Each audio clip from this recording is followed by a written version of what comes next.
The September 2023 Nintendo Direct featured not one, not two, but 3 remakes of past Mario games. Well, 4. One of them's a Luigi game, okay? Super Mario RPG, Mario vs. Donkey Kong, and Paper Mario The Thousand-Year Door are all remakes of much older games. As for Mario RPG and Mario vs. DK, we get a jump from 2D to 3D. There's a trend in Nintendo to remake these games in a way that still holds on to the vibe of its original. Link's Awakening did it, Brilliant Diamond and Shining Pearl did it, and now these Mario games are doing it. Now, let's ask ourselves the question, are there too many remakes? And do these remakes do enough new stuff to justify their existence over other games? Why are there remakes at all? Sit back, relax, grab a newly rendered high-definition chair, and let's discuss Nintendo's new release strategy.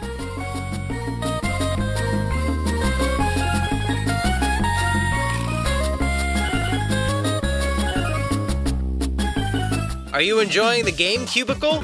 If you like what I do and want to see more of it, make sure to like, subscribe, and comment. Maybe if you leave me a good video idea, I'll make it and give you a little shout out. Also, make sure to check out Game Cubicle Live, where I post highlights of my live streams. Okay, back to the content.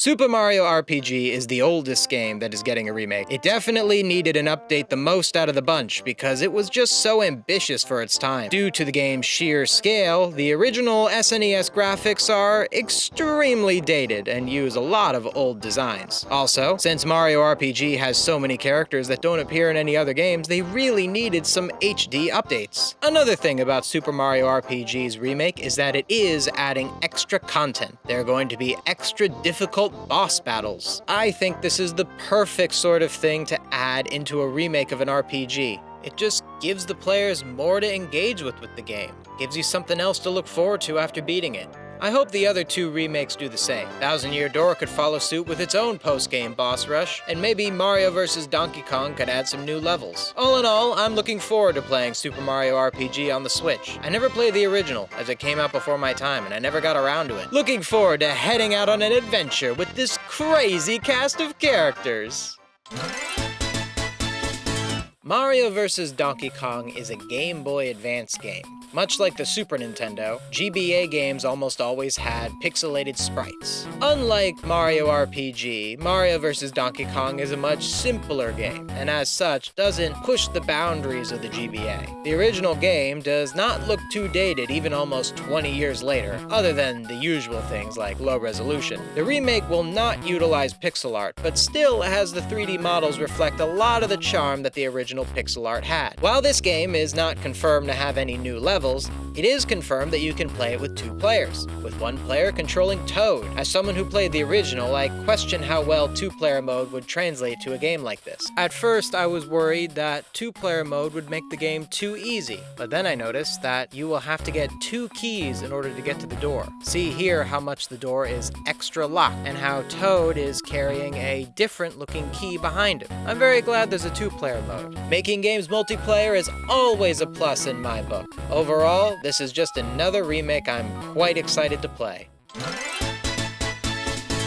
So this is the big reveal. Paper Mario The Thousand-Year Door finally getting an HD remake. I always loved this game. Of all 3 games mentioned here, this game is the least in need of a remake though. I'm glad it's getting one, but this game's graphics aren't dated at all. You could just make the game available with an HD filter and it's sort of the same thing. GameCube games hold up incredibly well. However, if there is new content in the game, then I would be absolutely thrilled with this remake. There was almost no sign of any new content in the initial trailer other than this mysterious Toad. What is this new Toad hiding? Now, just because there was no new content shown in the reveal trailer doesn't mean the final game won't have new content. With a game like this, I would like to see stuff like the boss rematches as well, but I think we can do a little more than that. Why not have a whole post-game chapter, a completely new area with a new mini-plot and all that? We just need a little more to justify the $60 price tag. Also, I hope they do more with these Bowser sections. They made a point of showing them in the Direct, but if you've never played this game, I do want to point out how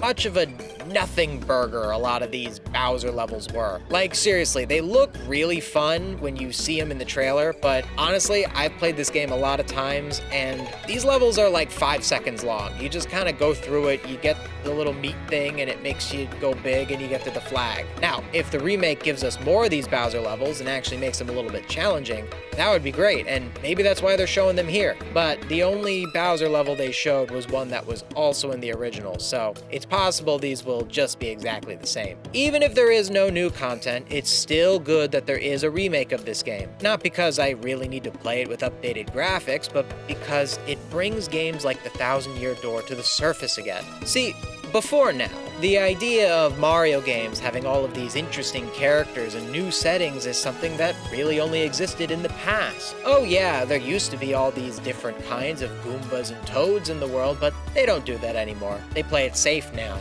A game like this being brought to the forefront could mean an end to the sticker star precedent of 1 million red toads. If the remake is a sign of an end to that, and I think it certainly is, then it is a good thing we've gotten it. We've already seen a massive step in the right direction, because this remake seems to be including an original Toad, and who knows, there could be more. Please let me know in the comments what you think this Toad is and why he is here.